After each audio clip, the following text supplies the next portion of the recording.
The mainstream media absolutely loves to attack gamers. Any chance they get, they will trash us. And that is exactly what has been happening with Ubisoft over the past couple of weeks because they've been under such scrutiny from games like Star Wars Outlaws and Assassin's Creed Shadows. But now we, of course, have the Fast Company coming out and saying that we are terrible people for criticizing them over DEI. I have a few different things to show off, but before I get into the topic, if you enjoy the content I create, check out the links in the description, join the community in my live streams, and consider supporting through Patreon or YouTube memberships. Now, if you don't know what the Fast Company is, they cover tech, they cover business, news, lots of different things, and they've decided to set their sights on gamers. It says video game maker Ubisoft in chaos after anti-DEI backlash, and it says that anti-DEI backlash has sent the company spinning. The Paris-based video game publisher pushed the release of its biggest game of the year from November 12th to February 14th of next year and warned investors that net bookings would no longer exceed the 2.3 billion euros of last year, but come in at a disappointing 1.95 billion euros. Now, I say this all the time. They are an extremely large company. They are one of the largest within the video game industry. They are worth over 5 billion euros, and one or two failures is not going to put them under. It would take multiple years of failures, but 2024 has been a record year for them. They had Skull and Bones, which was a quadruple A failure, and while we do not know the exact budget, it's rumored that that was actually closer to 350 million than the 200 million we initially heard. And then, of course, we had X Defiant, which was supposed to be a COD killer, but really never picked up steam.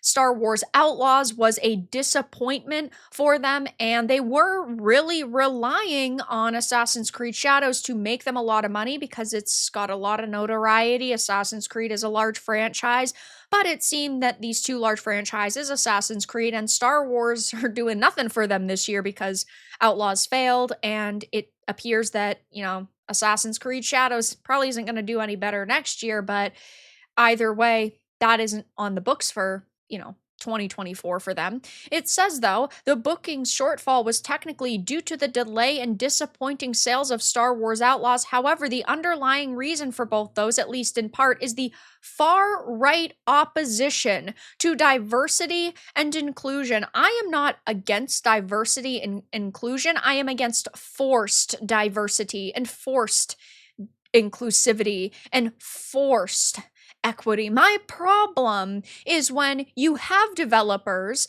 who are pushing storytelling to the side in order to diversify their product or character lineup. They are more worried about narratives that they can push by adding certain characters on a checklist, like having a certain percentage of women or people of color.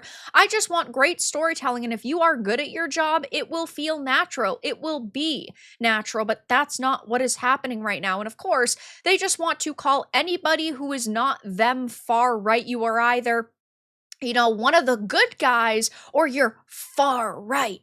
I personally do not talk about my politics and my opinions on politics on this channel because I simply want to talk about video games and certain things within the industry that I agree or do not agree with, but I would be labeled far right simply for opposing things like forced DEI and storytelling being pushed to the side in order for these policies to be implemented. And hey, if you want to call me that, you can call me whatever you want, but at the end of the day, you're either with them or you are against them, and that is their, mentality. It says, though, Outlaws, which has a female lead character, received mostly solid reviews from professional critics, and that is a major issue.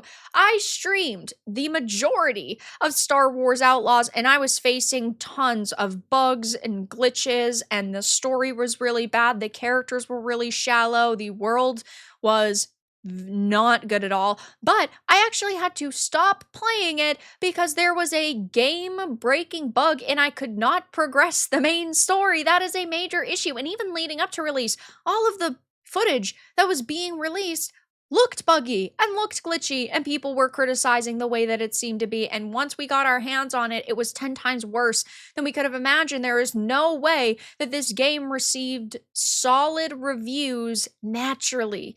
The critics had to have been either paid, or they are so afraid to say anything negative about a gigantic company like Ubisoft that they just kind of lied, which is a big reason why I personally do not trust the critics, because half the time they do seem to be paid, or they are afraid to lose their media access. So they don't exactly trash games that really deserve to be heavily criticized. I mean, this is a title that is buggy and that is broken, and apparently, according to rumors, has only sold 1 million copies in the month since release, which is terrible compared to other games that are Star Wars that are newer, like Jedi Fallen Order and Jedi Survivor. Those games together have sold more than 15 million copies. And Outlaws can only muster 1 million since launch. That's not a good look.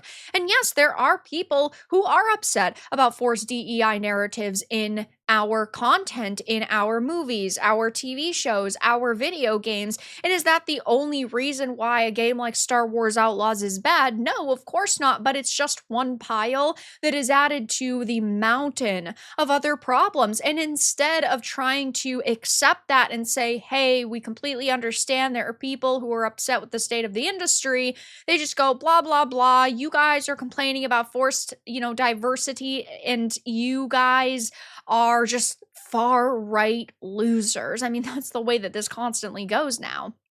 They also talk about how that review bombing driven by anti-DEI backlash seemingly worked and set off a chain of events that led to Wednesday's announcements. We believe Star Wars Outlaws was impacted by a coordinated effort that sought to troll Ubisoft games specifically and Star Wars content in general. This is a case of a rare incel victory that led to Ubisoft having to take down its numbers. This is supposed to be a professional analyst saying it's a case of rare incel victory. These people are absolute losers, and they wonder why we don't take them seriously. This is the best you could come up with regarding why the game failed. A rare case of incel victory. These people just write the jokes themselves because they are fucking jokes.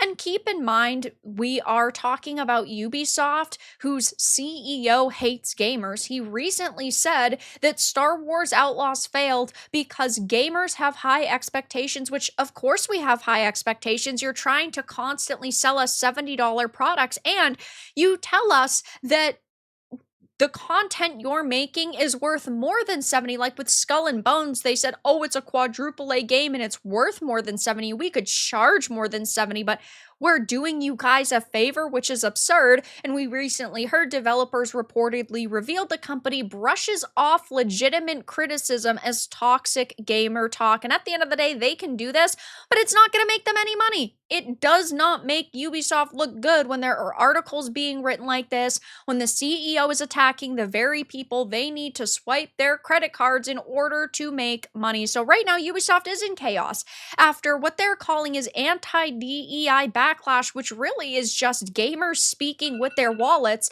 and not buying shitty products anymore. So of course, I will be keeping my eye on Ubisoft, but for now, that's all that I really had to discuss in this video. Let everyone know your thoughts in the comments below. If you enjoyed this, give it a like, and if you didn't, give it a dislike. I appreciate your support either way, but I will talk to you all again in the next video really soon.